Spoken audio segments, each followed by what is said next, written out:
povo, sejam bem-vindos ao Biblicamente Podcast, o nosso canal de pensamento bíblico simplificado. Hoje a gente está gravando aqui o primeiro episódio do ano de 2024 e, cara, é uma honra, é um prazer poder iniciar mais um ano de conteúdo para vocês. Bíblia aberta, mesa pronta para que a gente possa trocar essa ideia e conversar sobre a Bíblia de forma simples, de forma clara, porém profunda e também objetiva, sem achismo, sem evangeliquez, sem forçar a interpretação, não. A gente vai pegar o texto, abrir o texto e ver o que está escrito. Hoje, a gente tem um assunto muito legal, eu tenho percebido nas redes sociais, em especial no pessoal do TikTok, que é uma pergunta recorrente entre crentes, entre não crentes, entre pessoas que ainda estão na dúvida se são um ou outro, e até entre os ateus. Hoje nós vamos falar sobre o que é o Evangelho.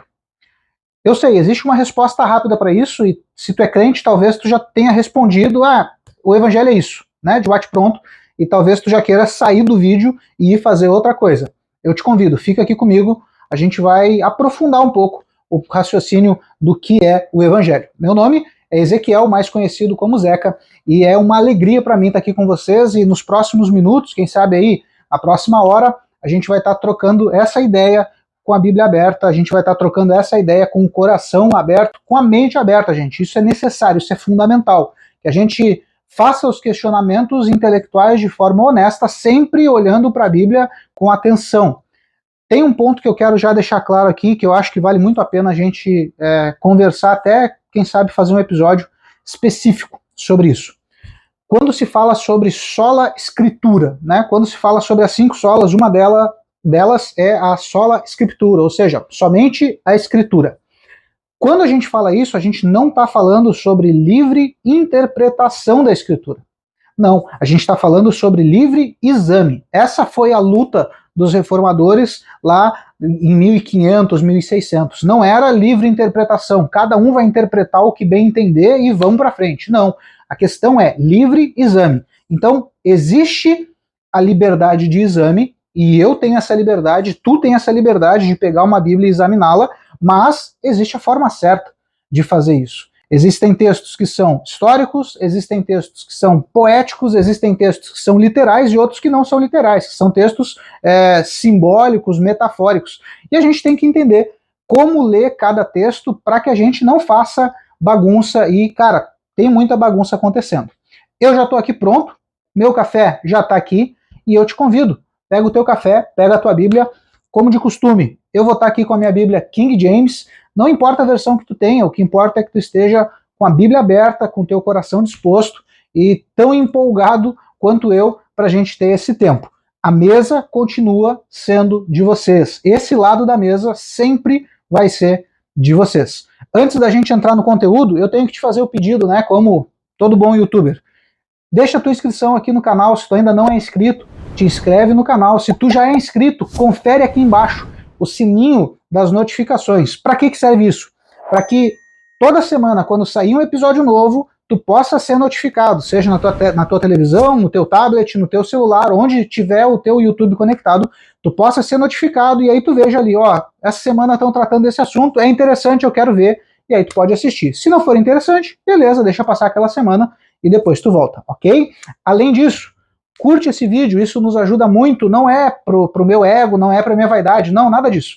Mas isso nos ajuda porque faz com que a plataforma entenda que esse conteúdo, a Bíblia aberta, não o que eu acho, gente, mas é o que a Bíblia aberta está dizendo. Bíblia aberta sendo lida, sendo exposta com clareza. Curte esse vídeo para que esse conteúdo, a plataforma entenda que ele é um conteúdo relevante, que ele é um conteúdo interessante, pertinente, e assim a plataforma do YouTube encaminhe para mais pessoas.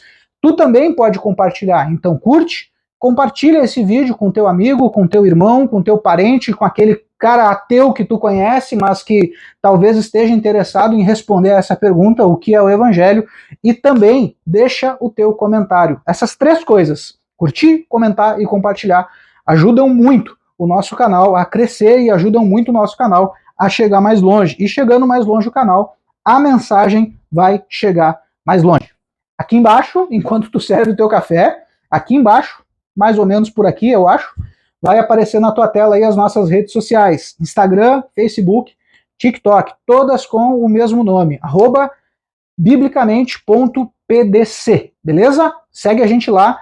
Nas redes sociais tem conteúdo exclusivo, tanto no Instagram, quanto no Facebook, quanto no TikTok, tem conteúdo exclusivo, coisas que vocês não veem aqui no YouTube, mas que vocês podem ver lá, bastidores, avisos, anúncios, enquetes que a gente faz, perguntas que a gente responde. Então, se tu ainda não nos segue lá nessas plataformas também, curte os nossos vídeos, compartilha as mensagens que a gente põe lá, porque o nosso objetivo é o mesmo. Desde que a gente começou lá em 2022, o objetivo continua sendo o mesmo aqui em 2024. Compartilhar a palavra de Deus de maneira simplificada. Se tu já nos segue nas redes sociais, então tu já viu o anúncio que a gente fez do meu amigo Jader, né? O Jader, que sempre foi o meu companheiro aí de podcast, teve que nos deixar esse ano, não vai mais participar, não faz mais parte aqui do projeto.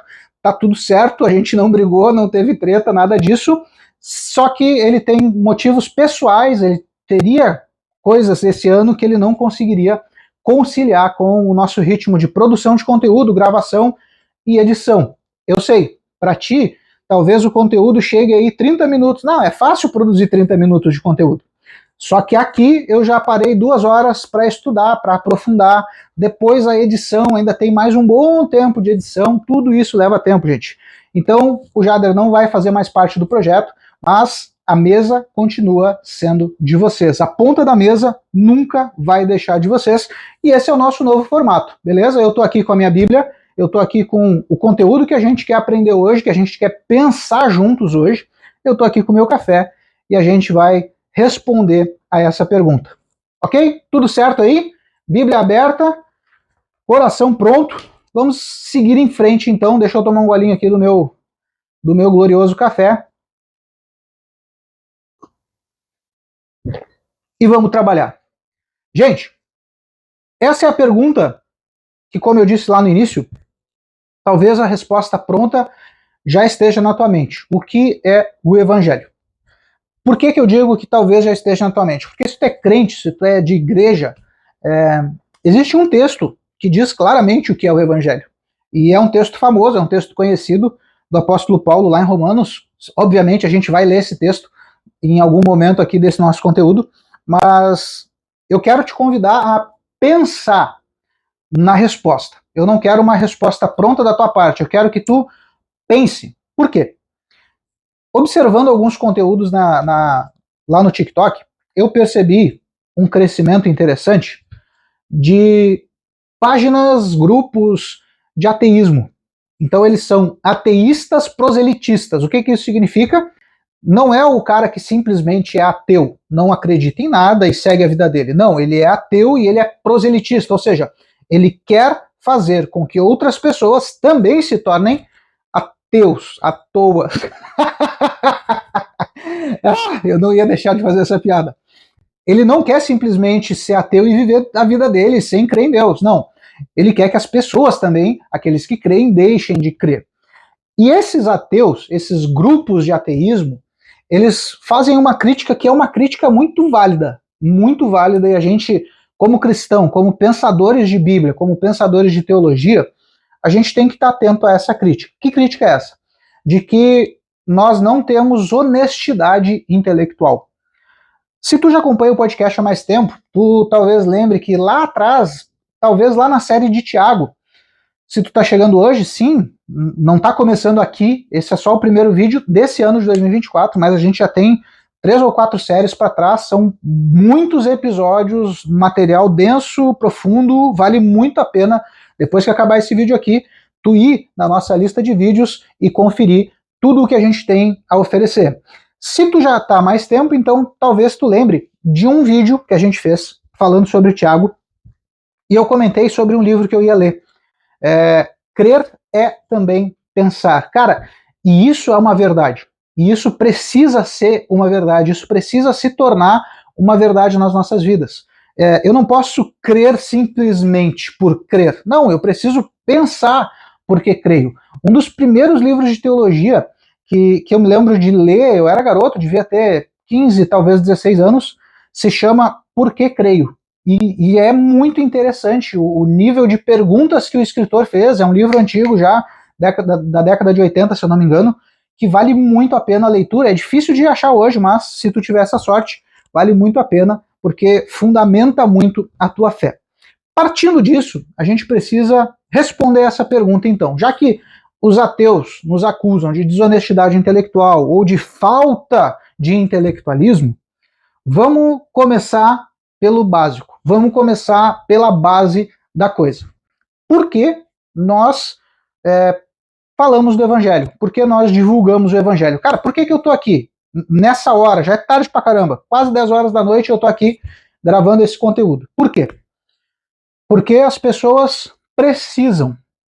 As pessoas precisam ouvir, não o que eu tenho a dizer, as pessoas precisam ouvir o que o Evangelho tem a comunicar a elas.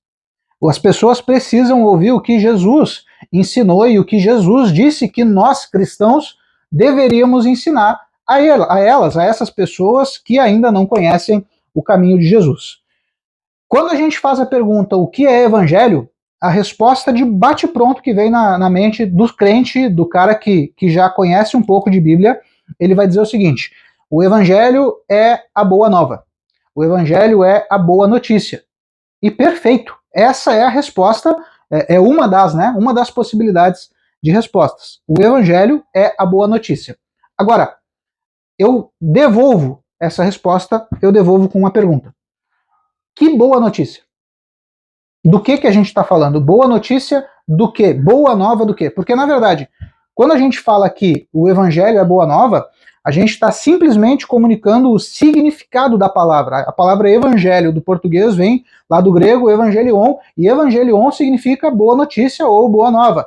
Tem a ver com, não sei se tu já assistiu algum filme de guerra antigo, quando no meio de uma batalha alguém era ordenado a levar uma mensagem, e aquele alguém saía correndo pelo campo de batalha para levar a mensagem até um reino distante. Evangelion é isso, é essa boa notícia que chegou do campo de batalha pelas mãos de um mensageiro. É isso. Então, a boa nova, a boa notícia é simplesmente o significado da palavra, mas talvez não comunique de forma efetiva o que é, de fato, o Evangelho. E é isso que eu quero te convidar a pensar. Porque olha só, se existe uma boa notícia, então primeiro tem que ter uma má notícia. Para que a boa notícia faça sentido, para que a boa notícia ganhe peso, ganhe corpo, ganhe significado efetivo, precisa haver uma notícia ruim ou um cenário ruim já instalado. Se esse cenário não acontecer ou não existir, então toda e qualquer boa notícia vai ser só mais uma notícia. Concorda? Se não, vamos pensar isso junto. Eu quero começar esse conteúdo dizendo o seguinte: existe uma má notícia. E todos nós estamos envolvidos nessa má notícia. Todos nós fazemos parte dessa má notícia. Se tu já está com a tua Bíblia aí, vamos começar a leitura bíblica para não ficar naquilo que eu simplesmente estou falando. Vamos fazer algumas leituras aqui. Abre a tua Bíblia lá em Gênesis, capítulo 1, verso 27. Gênesis, capítulo 1, verso 27. Primeiro livro da tua Bíblia, esse aí é barbada demais. Vai dizer o seguinte, Gênesis, capítulo 1, verso 27. Deus, portanto, criou os seres humanos à sua imagem. A imagem de Deus os criou, macho e fêmea os criou. Agora pula alguns versos aí e vamos ali para o capítulo 2, a partir do verso 4, do 4 ao 9. Diz o seguinte: esta é a história do início da humanidade. No tempo em que Deus criou os céus e a terra, não havia brotado nenhum arbusto sobre a terra e nenhuma erva dos campos tinha crescido, porque o Senhor ainda não havia feito chover sobre a terra, e não havia homem para cultivar o solo. Entretanto, fontes de água brotavam da terra e regavam toda a superfície do solo. Então, o Senhor modelou o ser humano do pó da terra, feito argila, e soprou em suas narinas o fôlego de vida, e o homem se tornou um ser vivente. Ora, Deus havia plantado um jardim na região do Éden, no Oriente. Algumas versões vão dizer ao Oriente, a leste do Éden. E é isso. O jardim não é o Éden. O jardim está distante do Éden. O Éden é um lugar, o jardim no qual o homem é posto está afastado do Éden. É isso mesmo, essa é a leitura certa. Beleza? Vamos adiante. Para os lados do leste. E ali colocou o ser humano que formara. O Senhor Deus fez nascer do solo toda espécie de árvores agradáveis aos olhos e boas para alimento. E no meio desse jardim estavam a árvore da vida e a árvore do conhecimento do bem e do mal. Pula alguns versos, vamos para o verso 15. Assim, Deus, o Senhor, tomou o homem e o colocou no jardim do Éden para zelar por ele e nele fazer suas plantações. E o Senhor deu a seguinte ordem ao homem: comerás livremente o fruto de qualquer espécie de árvore que está no jardim. Contudo, não comerás da árvore do conhecimento do bem e do mal, porque no dia em que dela comeres, com toda a certeza morrerás. Vamos parar por aqui. Vamos pensar juntos, e aqui já vai uma dica, tá? Para ti que é ateísta proselitista e diz que a Bíblia é cheia de contradições e que existe a história de duas criações. Existe a criação de Gênesis 1 e existe a criação de Gênesis 2. Cara, essa é uma leitura que tu tá fazendo essa leitura de forma muito errada. Não são duas criações distintas. Talvez vocês já tenham ouvido falar sobre a teoria de Lilith. Então, em Gênesis 1, Deus cria Adão e Lilith. Lilith, ela quer possuir Adão, ela quer forçar Adão. E por isso Deus cria uma segunda mulher chamada Eva. Não, essa também é uma leitura errada que não tem nada de bíblica. Isso tem a ver com a Kabbalah, tem a ver com a parte mística do judaísmo, que não tem a ver com a lei, que não tem a ver com a Torá. Beleza? Isso está certo? Ok, então vamos ao seguinte. Por que é uma leitura errada? Porque o capítulo 1 faz uma narrativa geral da criação. No princípio criou Deus os céus e a terra. E no capítulo 1 vai nos dando as formas como Deus vai criando as coisas. No capítulo 2 a gente sai da macro história ou da macrovisão da criação e a gente aprofunda ou a gente refina a visão para agora enxergar no micro. Agora já não é mais o Deus criador do universo, a gente não está olhando para a história do universo, agora a gente vai olhar para Deus e o homem. E aí o escritor, muito provavelmente, os teólogos aceitam Moisés como sendo o escritor de Gênesis, Moisés ele vai dar a ênfase agora a, de fato, Adão e Eva. Os mesmos Adão e Eva que foram citados no capítulo 1, agora vão aparecer de novo no capítulo 2, sendo criados de novo. Por quê? Primeiro conta a história toda, ou conta a macrovisão, e depois, capítulo 2, entra a microvisão, entra a história em detalhes. Não são duas criações. Deus não criou dois homens, duas mulheres. Deus, pelo texto bíblico, Deus não criou milhares de pessoas e depois criou Adão e Eva. Não. O texto bíblico diz que o primeiro homem e a primeira mulher têm um nome e eles se chamam Adão, que no hebraico é uma palavra muito parecida com Adá, que significa homem, e Eva é Ish, que significa mulher. Então, o primeiro homem e a primeira mulher tem esse nome, homem e mulher, a gente conhece por Adão e Eva. Por que é importante eu pontuar essas coisas aqui? Isso, Zeca, isso não tem nada a ver com evangelho. Tem sim. Por quê? Quando a gente fala de Bíblia, quando a gente fala do evangelho, para que haja honestidade intelectual, e esse é o ponto que eu quero tratar com vocês, a gente precisa partir todos do mesmo chão. A gente precisa partir todos do mesmo pressuposto. A gente já falou disso também em alguns vídeos anteriores. Cara, não tem como eu falar de evangelho para ti se eu parto do pressuposto bíblico e tu tá partindo do pressuposto dos signos, tu tá partindo do pressuposto do reiki, tu tá partindo do pressuposto sei lá do que. Não vai dar certo.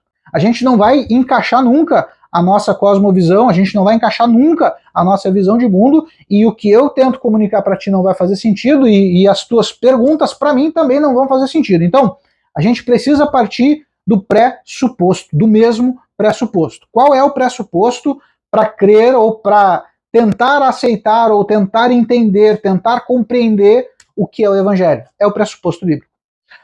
No pressuposto bíblico, Deus criou todas as coisas. Não só Adão e Eva, Deus criou tudo, Deus criou o universo. No princípio não havia nada, Deus disse haja e as coisas começaram a haver, começaram a acontecer. Esse é o pressuposto que tu tem que aceitar se tu quiser entender o que a Bíblia está falando sobre o que é o Evangelho. Então, Deus cria tudo, Deus cria um lugar chamado Éden, a gente não tem muita descrição dele, e a leste do Éden Deus cria um jardim, e nesse jardim Deus vai colocar Adão para cultivar as ervas, para cuidar desse jardim. Deus coloca Eva também. A gente vai continuar a leitura. Olha o que diz agora Gênesis, capítulo 3, a partir do verso 1. Olha só. A serpente era o mais astuto de todos os animais dos campos que Deus havia criado. E aconteceu que ela, a serpente, questionou a mulher. Então, sim, a serpente falou, não tem problema. Isso não é história da carochinha, isso os grupos de ateísmo estão criticando também, né? Ah, porque vocês acreditam num livro onde serpentes falam, isso é crônica de Nárnia. Não, querido, isso é Bíblia. E é uma possibilidade, a gente não estava no início para saber como eram os animais. Então, cara, pode acontecer. Hoje serpente fala? Não. Se hoje uma serpente falar, é um milagre. Então, no mínimo, a gente vai aceitar isso aqui como sendo um milagre. A serpente falou por uma ação milagrosa. Ou as serpentes falavam naquela época, os animais tinham capacidade de se comunicar com os seres humanos naquela época, ou isso é uma ação milagrosa. O diabo fez um milagre, porque a gente vai entender que essa serpente é o diabo, porque João lá em Apocalipse, quando ele se refere a Satanás, o dragão, o grande dragão, ele diz que esse mesmo grande dragão de Apocalipse é a antiga serpente que enganou Adão e Eva, é o diabo. Então, essa serpente, ou ela falava com seres humanos e era normal, a gente não sabe, a gente não estava lá, ou esse é um milagre que o diabo fez, usou a serpente e verbalizou. Essa serpente questionou a mulher, questionou Eva, dizendo: então foi isto mesmo que Deus falou? Vocês não podem comer nenhum dos frutos das árvores do jardim? E Eva respondeu, ou a mulher respondeu à serpente: nós podemos comer dos frutos das árvores do jardim, mas do fruto da árvore que está no centro do jardim, Deus disse: dele vocês não poderão comer, nem tocarão nele, para que vocês não morram. A serpente então alegou à mulher: com toda certeza vocês não morrerão. Ora, na verdade, Deus sabe que no dia em que dele comerdes, vossos olhos se abrirão, e vós, como Deus, sereis conhecedores do bem e do mal. Quando a mulher observou que a árvore realmente parecia agradável ao paladar, muito atraente aos olhos e, além de tudo, desejável para dela se obter sagacidade, tomou do seu fruto, comeu-o e o deu a seu marido, que estava em sua companhia, e ele igualmente comeu. Então, os olhos dos dois se abriram e perceberam que estavam nus. Em seguida, entrelaçaram folhas de figueira e fizeram cintas para cobrir-se. Naquele dia, quando soprava a brisa vespertina, o homem e sua mulher ouviram o som da movimentação de Deus que estava passeando pelo jardim e procuraram esconder-se da presença do Senhor entre as árvores do jardim. Mas o Senhor os convocou, dizendo: onde estás? O homem declarou: ouvi o som do teu caminhar no jardim, e vendo que estava nu, tive receio. Por essa razão me escondi. Então Deus o questionou: e quem te fez saber que estavas nu? Por acaso comeste da árvore que te proibi de comer? Replicou o homem: foi a mulher que tu me deste por auxiliadora. Ela me deu do fruto da árvore, e eu comi. Ao que Deus inquiriu a mulher: o que é isso que fizeste? E a mulher respondeu: a serpente, só faltou ela dizer, né? A serpente que tu criaste me enganou e eu comi. Verso 14. Então Deus determinou à serpente: por que fizeste isso? És maldita entre todos os animais domésticos e o és entre todos os animais selvagens. Rastejarás sobre o teu próprio ventre e comerás do pó da terra todos os dias da tua vida. A partir de hoje estabelecerei inimizade entre ti e a mulher, entre a tua descendência e o descendente dela. Porquanto este te ferirá a cabeça e tu lhe picarás o calcanhar. Para a mulher sentenciou o Senhor: multiplicarei grandemente o teu sofrimento na gravidez, em meio à agonia darás à luz a filhos. Seguirás desejando influenciar o teu marido, mas ele te dominará. Então voltou-se para o homem e disse: porque tu escutaste a voz de tua mulher e comeste da árvore que eu, o Senhor, te proibira de comer, maldita é a terra por tua causa. Guarda essa expressão. Maldita é a terra. Deus não diz que maldita é a serpente, que maldita é Eva, que maldita é somente Adão. Não. Todos foram amaldiçoados, mas guarda essa expressão. Maldita é a terra por tua causa. Com sofrimento obterás do solo o teu alimento todos os dias da tua vida. A terra produzirá espinhos e ervas daninhas, e tu terás de comer das plantas do campo. Com o suor do teu rosto comerás o teu pão, até que voltes ao solo, pois da terra foste formado. Porque tu és pó, e ao pó da terra retornarás. Assim, Adão deu à sua mulher o nome Eva, porque ela seria a mãe de toda a humanidade. Fez Yahvé, ou fez Deus, túnicas de pele, e com elas vestiu Adão e Eva, sua mulher. Então Deus declarou: eis que agora o ser humano tornou-se como um de nós, conhecendo o bem e o mal. Não devemos permitir que ele também estenda a sua mão e tome do fruto da árvore da vida, e comendo-o, passe a viver para sempre. Por isso, o Senhor expulsou o ser humano do jardim do Éden e fez que ele, o homem, lavrasse a terra da qual havia sido formado. Deus baniu Adão e Eva e no leste do jardim do Éden estabeleceu seus querubins e uma espada flamejante que se movia em todas as direções, evitando assim que alguém tivesse acesso à árvore da vida. Então, por que a gente está gastando tempo nisso? Primeiro, porque é importante a gente ler a Bíblia, gente. É importante a gente fundamentar biblicamente o que a gente está falando. Não adianta eu chegar aqui e dar uma resposta pronta para ti. O evangelho é boa nova. Se tu não souber que primeiro tu está envolvido numa má notícia, que tu primeiro está envolvido não, tu está tapado até o pescoço, ou talvez até acima da tua cabeça, tu está tapado de problema, não adianta nada tu saber que Deus providenciou uma boa notícia. Para ti não vai significar nada. Então, para entender e para responder a pergunta desse vídeo, o que é o evangelho, primeiro entenda: a terra foi amaldiçoada por causa da desobediência de Adão e Eva. Mas Eva comeu, depois deu para Adão o fruto, Adão não estava junto. Não, a Bíblia King James diz que no momento que Eva come, Adão está na companhia dela. E Paulo, quando vai falar sobre esse incidente ou sobre esse evento, ele vai dizer que a culpa é do homem, a culpa não é de Eva. Embora ela tenha comido primeiro, o responsável foi o homem porque ele estava junto e ele não brecou. Por que Adão deveria ter interferido? Porque Deus disse: não comam da árvore. Gente, pensa, só existia um mandamento, só existia uma lei: não comam dessa árvore. E qual foi a única lei que eles quebraram? A única que existia. Eles decidem deliberadamente: foram enganados, não importa. Existia uma ordem clara de Deus, existia uma direção clara de Deus: não comam desse fruto. E eles comem o fruto. E por isso, a serpente é amaldiçoada, Eva é amaldiçoada, o homem é amaldiçoado e a terra, ela é amaldiçoada. E dali para frente, toda a descendência de Adão e Eva, ou seja, toda a descendência humana, está fadada a essa maldição. Que maldição é essa? Deus diz a Adão que quando ele comesse daquela árvore ou comesse daquele fruto, certamente morreria. Mas Adão não morreu. Paulo vai nos ajudar. Paulo vai clarear o nosso raciocínio sobre tudo isso que a gente está falando aqui e talvez fique mais fácil a compreensão do que a gente está falando. Vamos lá. Vamos caminhar um pouco pela Bíblia. Romanos, capítulo 5, verso 12.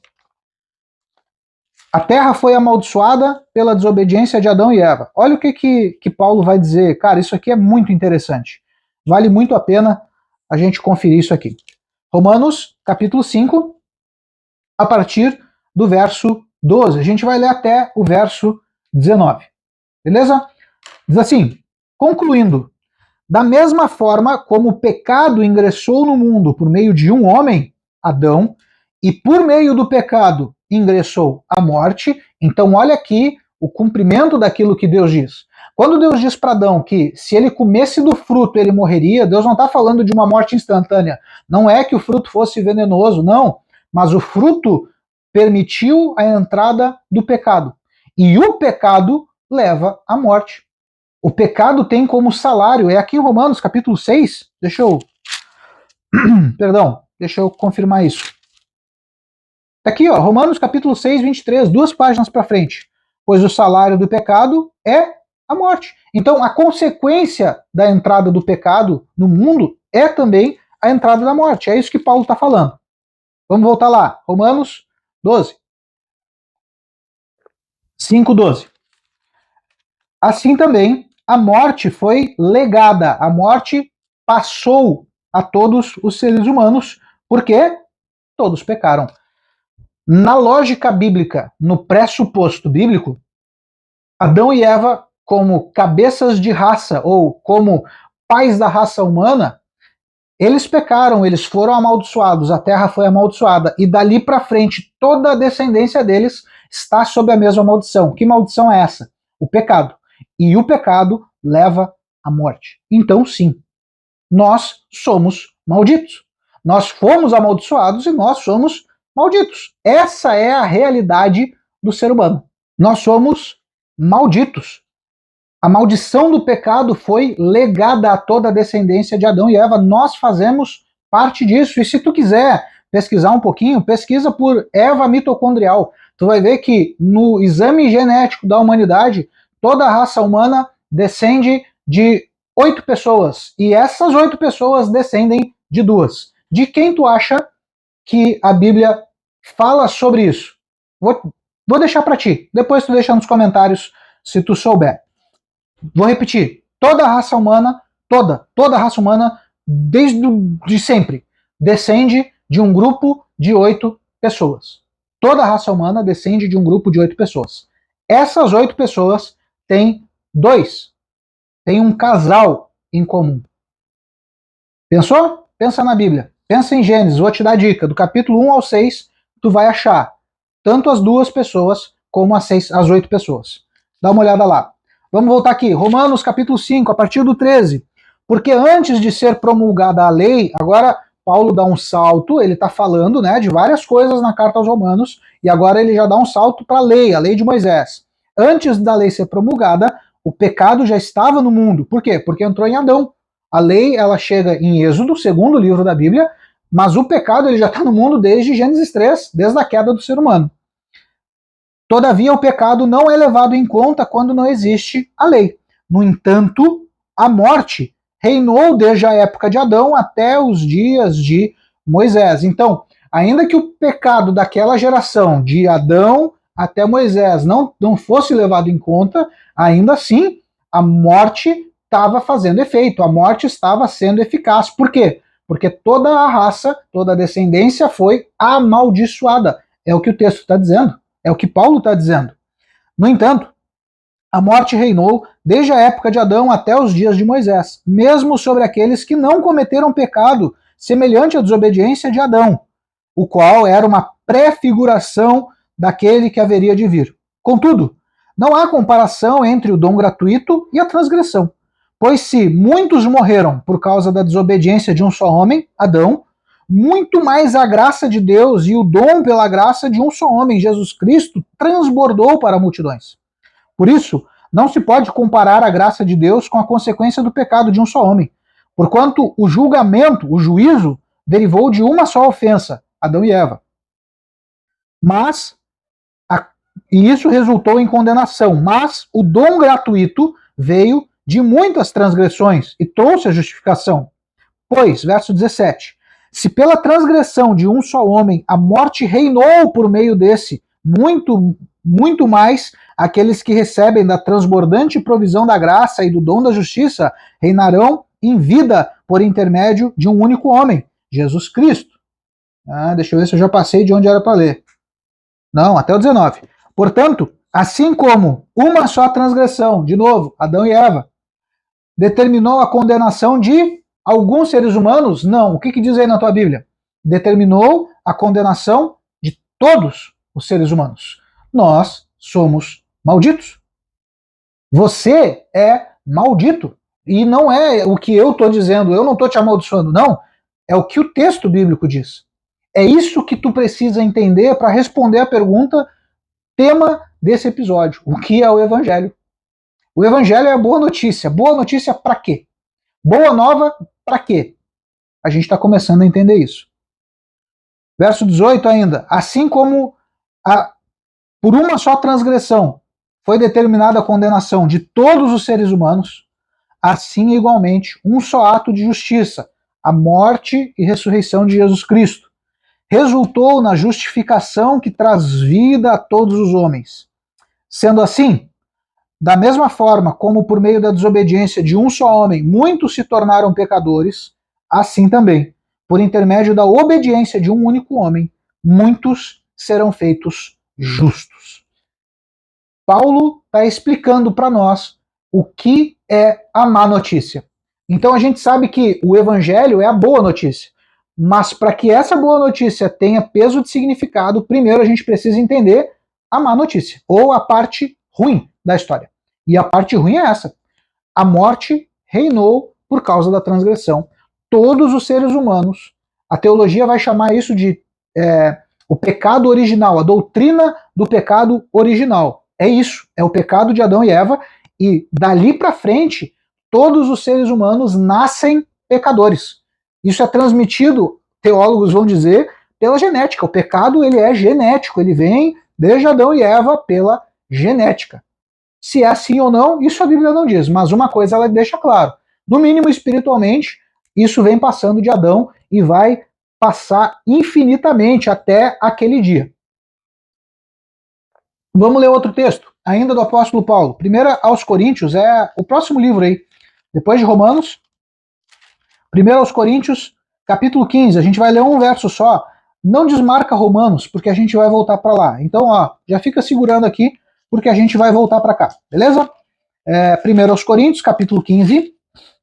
A gente quer só o verso 22. Se tu quiser ler todo o capítulo 15, pode te ajudar. Mas para o que a gente precisa, só esse texto já vai colaborar. Diz assim: porquanto, assim como em Adão todos morrem, então todos nós somos afetados pela desobediência de Adão, e a desobediência trouxe o pecado, todos nós nascemos pecadores por causa de Adão, todos nós somos afetados ou recebemos o salário do pecado. E a gente já leu lá em Romanos 6:23, o salário do pecado é a morte, tanto física quanto espiritual.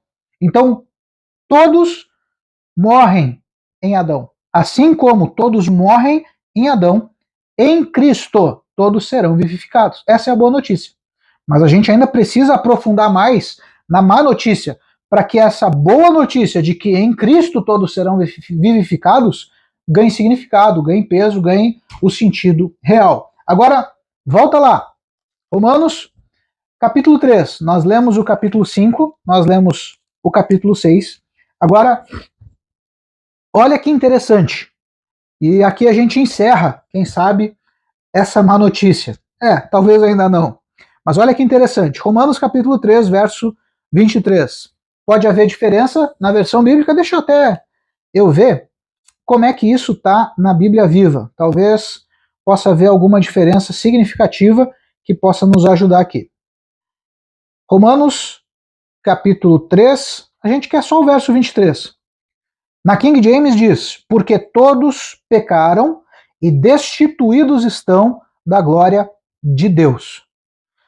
Olha que legal. Bíblia Viva, tá? NBV, a minha versão é do ano de 2007, se tu tiver alguma mais atual, ok. Diz assim: porque todos pecaram, todos fracassaram. Por que eles usam a expressão fracassaram? Cara, só tinha um mandamento: não comam do fruto dessa árvore. E mesmo assim, o ser humano fracassa em cumprir um único mandamento. Todos pecaram, fracassaram e estão afastados da glória de Deus. Essa é a versão da Bíblia Viva, a nova Bíblia Viva, versão NBV. Muito interessante. Então, aqui a gente estabelece como pressuposto básico do que a gente está conversando, e olha só, Existe honestidade intelectual. Eu não estou forçando nada, eu não estou indo além de nada. A gente está só lendo o texto, lemos lá em Gênesis a história da queda do ser humano. Quando a gente vai falar de dispensacionalismo, a gente vai ver queda, é um dos pilares, uma dispensação foi a queda. A gente já viu isso, a gente já estabeleceu, a gente já viu Paulo falando sobre isso. Então, por causa do pecado de Adão, todos nós fomos afetados pela morte. Por causa do pecado de Adão, o pecado foi o legado, a consequência, a morte chegou até nós, assim como, pela obediência de um só homem, nós seremos vivificados. Essa é a boa parte. Aqui, Paulo diz que todos pecaram. Não, mas talvez seja o teu argumento. E é um argumento falacioso, e é um argumento errado, partindo do pressuposto bíblico. Talvez tu diga, não, mas eu não pequei. Quem pecou foi Adão. Não importa. Toda a raça humana descende de 8 pessoas, e essas 8 pessoas descendem de um casal. Esse casal é Adão e Eva. Então, se toda a humanidade descende dessas 8, tu está incluso nisso. E se essas 8 descendem desse casal, Adão e Eva, então tu continua incluso. Então, a maldição que recai sobre a serpente, a maldição que recai sobre a mulher, a maldição que recai sobre o homem, a maldição que recai sobre a terra. Lembra que a gente leu lá em Gênesis? A terra é maldita. Deus falando para Adão, por tua causa a terra é maldita. Isso chega até nós, isso nos afeta. Seja por genética, seja espiritualmente, isso nos afeta. Nós somos pecadores. Esse é o pressuposto básico da nossa conversa. Não tem como entender o evangelho sem entender a doutrina do pecado original. Tu precisa entender isso. Tu pecou, cara. Tu nasceu pecador. Toda criança que nasce, nasce em pecado. Sim. Segundo a doutrina do pecado original, sim. E, cara, é uma doutrina muito bem estabelecida. Muito bem fundamentada biblicamente. A gente leu aqui fragmentos, pedaços. Existem outros textos que vão colaborar e que vão fundamentar essa doutrina de maneira muito eloquente. Então, a gente já sabe. O evangelho é boa notícia, mas a gente precisa entender a nossa encrenca ou o tamanho do nosso problema, e o nosso problema é esse. Eu quero esclarecer para ti que o teu problema, assim como disse Jonathan Edwards, um pregador antigo, já falecido, ele fez um dos sermões mais conhecidos da história e também um dos mais impactantes. Ele fez um sermão chamado Pecadores nas mãos de um Deus irado. Essa é a má notícia. Lembra que a gente leu lá Gênesis 1:27, diz que Deus nos criou, Deus criou o ser humano? Essa é a má notícia. Aquele que te criou está profundamente irado conosco. Aquele que nos criou está profundamente irado conosco. Não, mas isso é só no tempo do Velho Testamento. Não, isso é infinito. Enquanto houver a raça de Adão, ele está profundamente irado conosco. Qual que é o problema disso? Primeiro, se ele te criou, cara, ele é muito maior, muito mais forte, muito mais poderoso do que tu. E não importa se tu é crente, se tu é admirador, se tu é descrente, desviado, ou até se tu é ateu, não importa. Se de fato Deus é o Criador, eu creio que ele é, eu parto do pressuposto bíblico, eu creio, Deus é Criador, Deus criou o ser humano, ele tem poder muito maior do que nós. E só isso já deveria fazer com que o teu coração desse uma acelerada, desse uma descompassada nos batimentos. O teu Criador está irado contigo. Por quê? Mas eu não pequei, quem pecou foi Adão. Não importa. Tu é descendente, tu é a cara de Adão. Tu é a cara do teu pai, Adão. E se tu não é fisicamente parecido, moralmente, tu é. Porque às vezes tu só tem uma coisa para fazer, um mandamento para obedecer, e tu consegue desobedecer esse único mandamento de várias formas. E eu estou incluso nisso. Eu sou a cara de Adão. Eu tento matar o Adão que existe em mim todos os dias, mas não é fácil. Então esse é o primeiro ponto. Segundo, Jesus ele vai dizer uma coisa interessante lá em João capítulo 4, na conversa que ele tem com a samaritana. Ele fala algo abertamente, então é um fato, é uma constatação. Jesus não está talvez sugerindo, não, ele está constatando. Deus é espírito. Isso é o segundo ponto que deveria fazer o teu coração disparar. Primeiro, ele é o teu criador, ele é muito mais forte do que tu. Segundo, ele é espírito. Então, coisa linda, não tem nada, absolutamente nada, no mundo físico que seja capaz de impedi-lo de te alcançar. Ele é espírito. Para ele, parede não importa. Armamento não funciona. Não importa. Bunker não funciona. Ele te alcança. Davi, escrevendo em um dos salmos, ele diz: se eu fizer a minha cama no lugar mais alto, lá tu estás. Se eu fizer a minha cama nas profundezas do abismo, lá tu também estás. Então, não tem onde se esconder dele. Não tem onde se esconder desse Deus criador que está irado conosco. Isso tem que fazer o teu coração acelerar. Terceiro, ele é eterno. Então, ele é mais poderoso do que nós, ele é um ser espiritual, ele é espírito. Terceiro, ele é eterno. Tu não pode criar a expectativa de que não, eu vou me livrar, Deus vai morrer, ele não vai. Ele não vai se vingar de mim. Não, ele é eterno, ele não morre. Ele é desde a criação, ele é desde a antiguidade.